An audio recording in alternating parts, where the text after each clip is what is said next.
Assalamu alaikum girls, how are you? This is the continuation of the previous lecture. That was chapter 8, Hunger and Population Explosion. And now I'm going to start question and answer session. Let's do with the question number 1. I designed some questions for you and wrote the answers as well. یہ آپ کے notice بن جائیں گے اور اس کے بعد and پہ کیا ہوگا کہ میں آپ کو 3 اور 4 کوسچنس جو ہیں وہ ایز این اسائنمنٹ دوں گی. This is question number 1. What does the writer mean by hunger? If you remember جب ہم نے ٹیکسٹ ریڈ کیا تھا تو in the very first lecture the writer explains that what does she mean by the hunger, کہ hunger یا بھوک جسے کہتے ہیں اس کی کیا مراد ہے. So she differentiate between the two situations, the one in which we experience the state of hunger and which is a missing meal maybe, or an extraordinary gap between the next meal. She told us that is not the hunger. کہ اگر ہمارا کھانا late ہو گیا تو ہمیں جو تھوڑی دیر کے لیے بھوک محسوس ہوتی ہے، ایٹ لیسٹ ہمیں پتہ ہوتا ہے کہ ابھی کھانا آ جائے گا اور ہم کھا لیں گے. رائٹر کہتی ہے کہ جس بھوک کی وہ بات کر رہی ہے وہ یہ ہنگر نہیں ہے. اس کو وہ ان ورڈز میں ڈسکرائب کرتی ہے. I'm gonna read this slide which I had prepared for you. The writer does not mean by hunger a timely feeling which we often have during the gaps between our meals. On a larger scale it means when someone does not have enough food to eat ever. It includes the situation when you are always wondering that from where the next meal is coming from. So this is the definition or the way she defines the state of hunger. اور جہاں پر قحط پڑتے ہیں، جہاں starvation ہے، جہاں پہ لوگوں کو بھوک سے واسطہ پڑتا ہے، وہاں پر کیا ہوتا ہے کہ people are always wondering, they are rather waiting for the next meal and they are not as sure that either they would have their next meal or not. ان کا اگلا کھانا آئے گا بھی یا نہیں. And if they have any meal that would be not sufficient for their hunger. وہ ان کی بھوک کو میٹ ہی نہیں کر پاتا. insufficient meals and missing meals. ٹھیک ہے، یہ وہ بھوک کی ڈیفینیشن ہے جو ہمیں رائٹر نے دی ہے اس میں اپنے چیپٹر کے انٹروڈکشن میں. سو اس میں سے ایک جو فردر کوسچن نکلتا ہے اس میں یہ ہے کہ کیا ڈفرنس ہے ایک آرڈینری بھوک میں اور ایک فیمن جہاں پر پڑا ہو اس بھوک میں. تو اس میں یہ بھی کلیئر ہو گیا ہے. ٹھیک ہے کہ آرڈینری بھوک جو ہے اس کا ایک ہمارے پاس سلوشن ہوتا ہے، ہم اس کو میٹ کر پاتے ہیں، ہم جلدی سے کھانا لے لیتے ہیں، ارینج کر سکتے ہیں، ہماری ایکسیس میں ہوتا ہے کھانا. ٹھیک ہے، لیکن جہاں پہ قحط پڑ جاتا ہے وہاں پہ لوگ جو ہیں وہ انہیں یہ نہیں پتا ہوتا کہ how will they manage and how will they handle their hunger. So is it clear? Next question. Describe some great famines of the past. If you remember, in the previous lecture, we discussed these historical references from our text. جب میں نے آپ کو text پڑھایا تھا تو اس میں بڑا ڈیٹیلڈ جو ہے وہ ہم نے ڈسکس کیا تھا کہ جو ہسٹوریکل ریفرنسز وہ دیتی ہے اس میں اپنے چیپٹر میں نا فیمنس کے. One of the first record of famine was carved in granite by an Egyptian pharaoh. میں نے اس کو شارٹ کر کے چیپٹرز میں سے ریفرنسز ڈھونڈ کے یہ آپ کے لیے لکھے ہیں. پہلا اس نے کیا کہا کہ ایک ایجپشین فیرو تھا، اس نے ایک کندہ کیا تھا، اس نے لکھا تھا، پتھر کے اوپر لکھا تھا اپنے اس کے دور میں ایک جو قحط پڑا تھا. Besides, there are many references of famine in the Bible. One of the most famous in these was the famine in Egypt during the time of Joseph. So this is the story which we also have in our Holy Quran, Surah Yusuf میں، جس میں بتایا جاتا ہے، اللہ تعالیٰ بتاتے ہیں کہ مصر میں جب ان دا ٹائم آف حضرت یوسف علیہ السلام کیا ہوا تھا، قحط پڑا تھا. ٹھیک ہے، لیکن انہوں نے اپنی جو ان کی ایک پلاننگ تھی، بیٹر پلاننگ تھی اس سے، اور جو ان کو آلریڈی فور کاسٹ انہوں نے کر لیا تھا ان چیزوں کو تھرو اے ڈریم، تو اس کو انہوں نے مینیج کر لیا تھا. From the birth of Christ to about 1800 there are records of famine in Europe in 350 different years. اب اس نے پھر ون بائی ون مطلب ڈیٹیل نہیں دی کیونکہ ظاہر ہے یہ دس از اے شارٹ پروزک چیپٹر، تو اس میں اس نے بتایا کہ 350 جو ہے نا ڈفرینٹ سالوں میں 350 جو ہیں وہ فیمن سوری ہاں 350 ڈفرینٹ ایئرس بہت سے ریکارڈز ہیں فیمنس کے. We also have some folklores about famines in history. For example, the stories of Robin Hood often involve local food shortages of food. اگر آپ لوگوں نے رابن ہوڈ کی سٹوریز پڑھی ہیں تو اس میں عام طور پہ رابن ہوڈ کے پاس چیلنج کیا ہوتا ہے کہ قحط زدہ علاقوں میں وہ فوڈ جو ہے نا وہ امیروں سے خوراک چھین کے اور غریبوں تک وہ خوراک پہنچاتا ہے. تو وہ کیوں پہنچاتا ہے؟ کیونکہ بیہائنڈ دا سین ایک فیمن چل رہا ہے، کہیں بھوک اور خوراک کی قلت کا سامنا ہے. فولکلورز کہتے ہیں جو فرام جنریشن ٹو جنریشن جو کہانیاں چلی آ رہی ہیں نا، جو ہم سنتے آ رہے ہیں. چائنا ہیڈ 90 میجر فیمنز ان 1 century، اور ایک سینچری میں ایک صدی میں چائنا میں 90 بڑے جو ہیں وہ قحط پڑے. یہ ہسٹوریکل ریفرنسز ہیں، ٹھیک ہے، پاسٹ سے جو اس نے قحط کے آپ کو دیے ہیں. ہاؤ ڈو فیمنز اکر؟ اب یہ جو کوشچن ہے یہ اس چیز کو ایڈریس کرتا ہے کہ آخر قحط پڑتا کس طرح سے ہے، پرابلم کیا ہوتی ہے، کس طرح سے یہ کیسے کنٹینیو کرتا ہے، یہ اس کے پیچھے ریزنز کیا ہیں. ٹھیک ہے، famines may be caused by many things. It may be that there are too many people for the amount of food available. The first and the very important reason is کہ جو food ہے وہ کم ہے اور جو لوگ ہیں وہ بہت زیادہ ہیں، اور یہی سب سے بیسک ریزن ہے کہ ظاہر ہے ریسورسز کم ہیں، وسائل کم ہیں، آبادی زیادہ ہے. ان simple words it may be that crops have failed due to rain. The writer tells us that the number of people in the world is increasing day by day like a gigantic snowball, whereas resources are limited as compared to the population increase. اگر آپ کو text یاد ہے تو it was we have a very beautiful and very compact simile for the increase of population which the writer is giving to us. وہ کہتی ہے کہ جیسے ایک سنو بال لڑکنا شروع ہوتا ہے پہاڑ سے اور نیچے تک لڑکتا ہے تو وہ تیز بھی ہوتا جاتا ہے اور اس کا سائز بھی انکریز ہوتا جاتا ہے کیونکہ ارد گرد کی سنو اس کے اندر ایڈ ہوتی جاتی ہے. اسی طرح سے پاپولیشن جو ہے نا وہ انکریز ہو رہی ہے دنیا کی.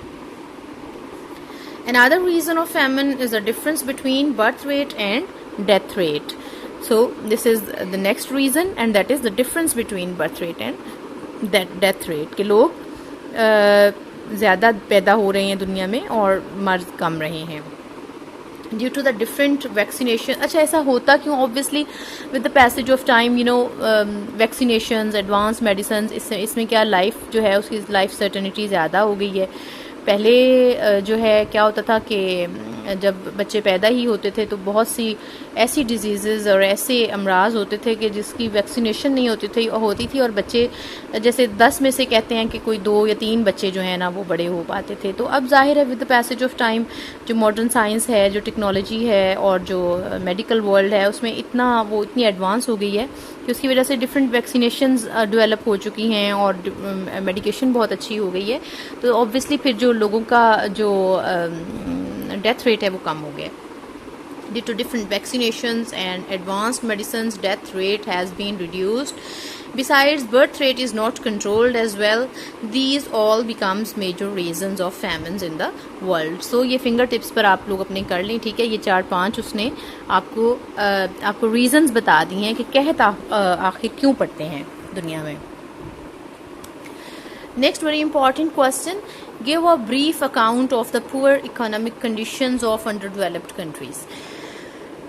یہ آپ کے چیپٹر کا لاسٹ حصہ تھا، لاسٹ والا پورشن تھا. اس میں وہ بتاتی ہے کہ what is the difference between an advanced country and an underdeveloped country. We also falls in the category of underdeveloped country. ہم اپنے ملک کا ہی حال دیکھ لیں. Underdeveloped countries are characterized by poverty with beggars in cities and villages. تو یہ تو ہمارے ایکسپیرینس میں بھی ہے، ٹھیک ہے. آپ دیکھیں کہ خاص طور پہ آپ نوٹس کریں آپ اس چیز کو کہ یہ جب سے کرونا کا پرابلم ہوا ہے، آپ اگر باہر بازار آتے جاتے ہیں تو آپ یہ دیکھیں کہ بالکل اللہ معاف کرے کہنا نہیں چاہیے کہ یہ فقیروں کا بھی سیزن جیسے لگ گیا ہے نا. وہ سمجھتے ہیں کہ اب لوگ جو ہیں وہ زیادہ چیریٹی کریں گے یا لوگوں کو زیادہ، اور اس میں آبویسلی بہت سے ڈیزرونگ لوگ ہیں، بہت سے لوگ ہیں بھی جن کو ضرورت بھی ہے، ضرورت مند بھی ہیں، لیکن یوں روپیہ اکٹھا کر کے ڈے بائی ڈے لائف گزارنا اپنی زندگی کو جو ہے وہ ضائع کر دینے کے مترادف ہے.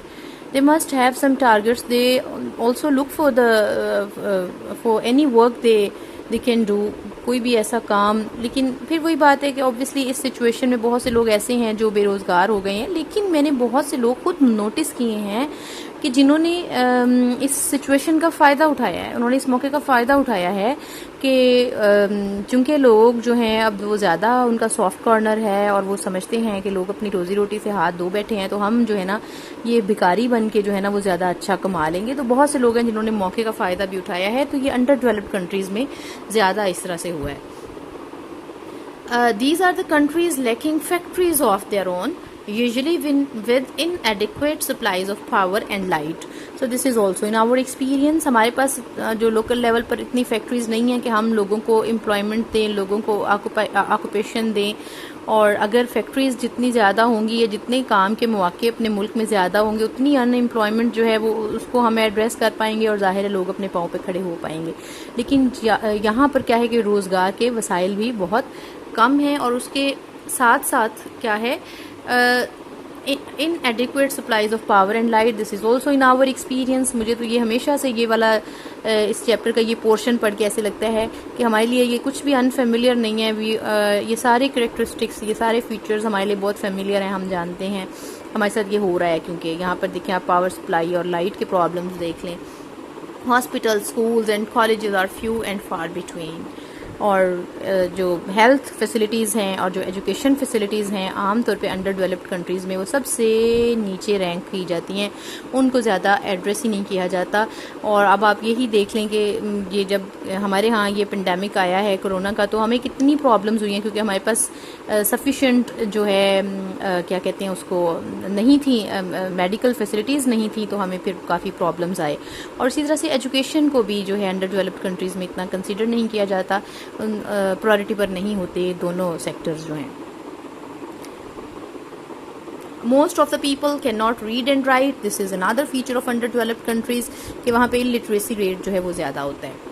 The goods the country export are nearly always raw material. مطلب ہم ریفائنڈ چیزیں ایکسپورٹ نہیں کرتے. ظاہر ہے ہم ریفائنڈ چیزیں ایکسپورٹ کریں گے تو ہمیں ان کے پیسے بھی آئیں گے اور ہمارا ملک امیر ہوگا. بلکہ اس کی یہ کیا ہوتا ہے، ہم عام طور پر را میٹیریل ہی ایکسپورٹ کر پاتے ہیں جس کی اتنی جو کیا کہتے ہیں ورلڈ مارکیٹس جو ہیں اس میں اتنی زیادہ ان کی پرائسز بھی نہیں ہوتی. These are often subject to price fluctuation which creates a bad impact on economy. This is another very important feature which we find in underdeveloped countries, and definitely we also have this. And what is it کہ price fluctuation کہتے ہیں مہنگائی یا جو چیزوں کی جو قیمتیں ہیں نا وہ سٹیبل نہیں ہیں. آپ خود اس چیز کو دیکھ لیں، آپ کا بالکل کامن ایکسپیرینس ہوگا. آپ ایک دن مرغی کا گوشت لینے جائیں تو وہ کیا ریٹ ہوتا ہے، آپ ہفتے بعد کیا 2 دن بعد جائیں تو اس کا ریٹ کیا ہوتا ہے. سو دس از پرائس فلکچویشن کہ پرائس فلکچویٹ کرتی رہتی ہے. فلکچویٹ مینس کہ وہ ایک سٹیبل یا ایک کانسٹنٹ پوزیشن پر نہیں ہوتی، وہ بڑھتی اور زیادہ ہوتی رہتی ہے. اور جہاں پر پرائسز فلکچویٹ کرتی ہیں اور پرائسز جو ہیں وہ سٹیبل نہیں ہوتی تو وہ اس ملک کی اکانومی کے لیے وہ بھی اچھا نہیں ہوتا. So these were the questions جو میں نے آپ کے لیے جن کے آنسرز لکھے ہیں اور یہ نوٹس بن گئے ہیں آپ کو. آپ سب پلیز ان کو سنبھال کے مطلب رکھیں اپنے اپنے گیجٹس میں، ان کو مطلب ان کو سیو بھی کریں. ان کو ویسے تو یہ پاور پوائنٹ کی سلائیڈز ہیں، ڈیفینیٹلی یوٹیوب پر بھی پڑی ہوئی ہیں. پھر بھی آپ کاپی ورک میں آپ کو ہر دفعہ کہتی ہوں کہ آپ کائنڈلی کاپی ورک جو ہے نا وہ اپنا ضرور کریں. بیکاز میں یہ سوچتی ہوں کہ جب بھی انشاءاللہ ہماری کلاس ہوگی فیس ٹو فیس تو میں آپ کو بار بار کہتی ہوں کہ I will check all your class work and home work especially which I assign timely. آپ کو میں ہر لیکچر میں تقریباً جو ہوم ورک ریٹن خاص طور پہ ورک جو میں اسائن کرتی ہوں تو میں وہ چیک کروں گی. اس کے بعد آپ نے کیا کرنا ہے کہ 3 کوسچنس ہیں جو میں آپ کو کروا رہی ہوں، اس کے لیے آپ کو ہوم ورک کے لیے اسائن کر رہی ہوں. وہ آپ دیکھ لیں، میں آپ کو بتاتی ہوں، نوٹ کر لیں چاہے آپ وہ یا آپ سن لیجئے گا جب آپ کرنے لگیں. کاپیز نکال لیں آپ اپنی. اس میں ہے آپ کا ایک question number 6. This is on page number 39. All right. I also prepared a slide for the homework, but I lost at the time of recording.